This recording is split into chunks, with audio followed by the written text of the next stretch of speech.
That breaking news is from the special session in Topeka. Kansas State lawmakers passed two major bills. I'm Laura Moritz. And I'm Chris Katzbria. Is off. The first, tax relief, and then the big Star Bond package to get the Chiefs and Royals to jump to Kansas. It was approved by a bipartisan majority in both chambers. KMBC 9's Brian Johnson is at the Kansas State Capitol to explain what this means for the team. Yeah, this gives the Chiefs and the Royals more options for stadium locations, financing, and more leverage to see if Missouri lawmakers will compete.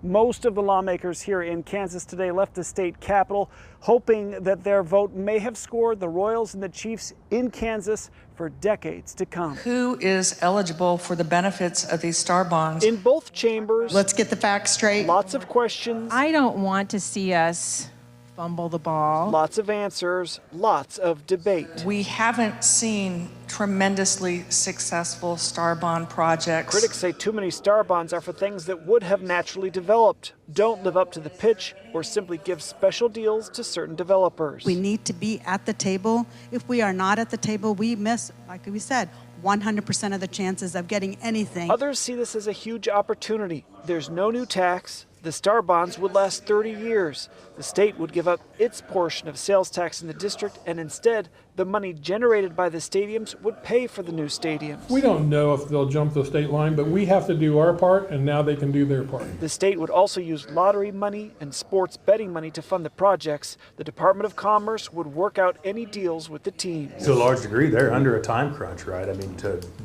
acquire land, design a stadium like that, I say you snooze, you lose. Speaker Hawkins says the teams are 6 months behind with a 2030 deadline. The teams are reportedly considering 3 locations in Kansas, one for a baseball stadium, possibly in KCK, a football stadium in Village West, and a practice facility potentially in Johnson County. We're one of the only ones that use Star Bonds, and it's a very unique tool that really fits this situation like a glove. Many lawmakers see it as a strategic advantage. The projects pay for themselves, and the state would gain payroll tax money from the players and other potential revenues.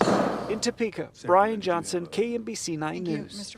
The teams have 1 year to work out a deal with the Kansas Department of Commerce. If they need more time, they can request a 1-year extension.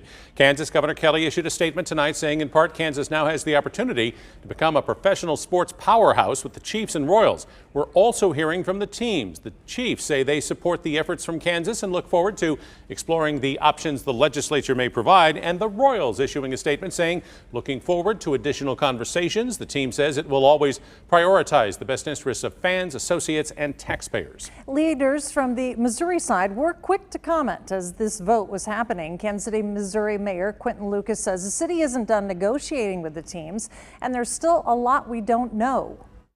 No one knows the certainty of that bond offering at all. And of course, there are many other details that aren't identified.